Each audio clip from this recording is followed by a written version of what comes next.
నమస్తే. Telangana state public service commission అంశంలో ఇప్పటి వరకు దాదాపు 109 మందిని అరెస్ట్ చేశారు పోలీసులు. పేపర్ల లీకేజ్ గాని, అక్కడ ఉన్నటువంటి ప్రతి అంశం బయటికి రావటం.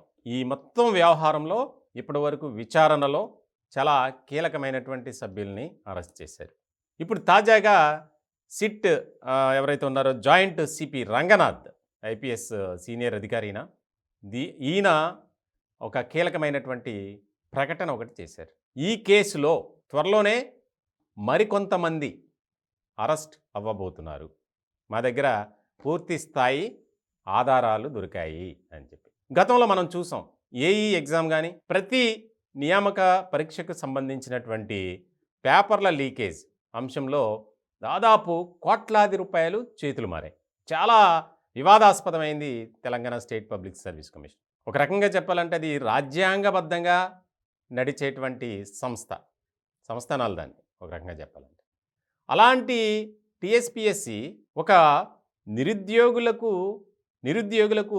అది ఎంతో ఒక ఉన్నతమైనటువంటి స్థాయిలో పనిచేయాలి. కానీ ఇటీవల కాలంలో అక్కడ జరిగినటువంటి అవినీతి కానీ అక్రమాలు కానీ అన్నీ ఇన్ని కావు. ఇలాంటి సందర్భంలో తాజాగా జాయింట్ సిపి చేసినటువంటి ప్రకటనతో ఒక ఆసక్తికరమైనటువంటి చర్చ జరుగుతుంది. ఎవరినైతే 109 మందిని అరెస్ట్ చేశారో వారిచ్చినటువంటి స్టేట్మెంట్స్ని ఆధారంగా చేసుకుని త్వరలోనే చాలా పెద్ద సంఖ్యలో బీఆర్ఎస్ నేతలు అరెస్ట్ కాబోతున్నారు. చాలా చాలా ఇంపార్టెంట్ అయినటువంటి అంశం ఇది. ఎందుకనంటే ప్రభుత్వంలో ఉన్నటువంటి కొంతమంది పెద్దలు అధికారాన్ని అడ్డు పెట్టుకొని అక్కడ మొత్తం కీలకంగా వ్యవహరించారు. ఒక్కొక్క పేపర్ కనీసం 10 నుంచి 20 లక్షల మధ్య అమ్ముకున్నారు ఏఈ ఎగ్జామ్ పేపర్.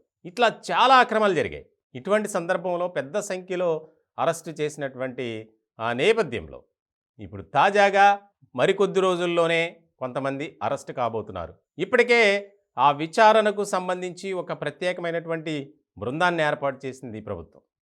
తాజాగా కాంగ్రెస్ ప్రభుత్వం వచ్చిన తర్వాత కూడా దాన్ని వేగవంతం చేసింది. పూర్తి స్థాయిలో ప్రక్షాళన చేసిన తర్వాతే కొత్త నియామకాలు చేపట్టాలి టీఎస్పీఎస్సీ ద్వారా అనే నిర్ణయానికి కూడా వచ్చారు సీఎం రేవంత్ రెడ్డి. ఇలాంటి క్రమంలో స్పెషల్ ఇన్వెస్టిగేషన్ టీమ్ సిట్ ఏదైతే ఉందో చాలా కీలకమైనటువంటి అంశాలని గుర్తించారు.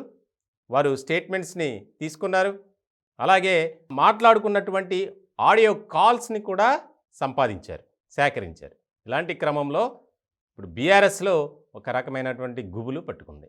ఎందుకంటే ప్రభుత్వంలో ఉన్నటువంటి పెద్దలు ఏది చెప్పినా వినాల్సిందే. అది అధికారులైనా కింద స్థాయి సిబ్బంది అయినా ఎవరైనా సరే. మరి ఇట్లాంటి నేపథ్యంలో ఇది చాలా ముఖ్యమైనటువంటి అంశంగా మనం చూడాలి. ఇప్పటికే టీఎస్పీఎస్సీలో ఉన్నటువంటి సభ్యులతో పాటు ప్రతి ఒక్కరూ రాజీనామా పత్రాలని సమర్పించారు గవర్నర్కి. ఇంకా యాక్సెప్ట్ చేయలేదు. కానీ ఆ మధ్య దీని మీద రాద్ధాంతం కూడా జరిగింది. పూర్తి స్థాయిలో విచారణ జరిపి దీనిలో ఈ స్కామ్లో ఎవరెవరు ఉన్నారో వారందరినీ బయటికి లాగుతామని ఇప్పటికే సీఎం రేవంత్ రెడ్డి ఒక ప్రకటన చేశారు. ఇలాంటి నేపథ్యంలో ఐపీఎస్ అధికారిగా ఉన్నటువంటి ఈ బృందానికి లీడ్గా ఉన్నటువంటి జాయింట్ సిపి రంగనాథ్ ఆయన మాట్లాడినటువంటి మాటలు ఇప్పుడు సర్వత్రా ఆసక్తి కలిగిస్తున్నాయి. ముఖ్యంగా త్వరలోనే ఈ వ్యవహారంలో ఈ కుంభకోణంలో గులాబీ నేతలు అరెస్ట్ కాబోతున్నారు అనేది పెద్దగా చర్చ జరుగుతోంది.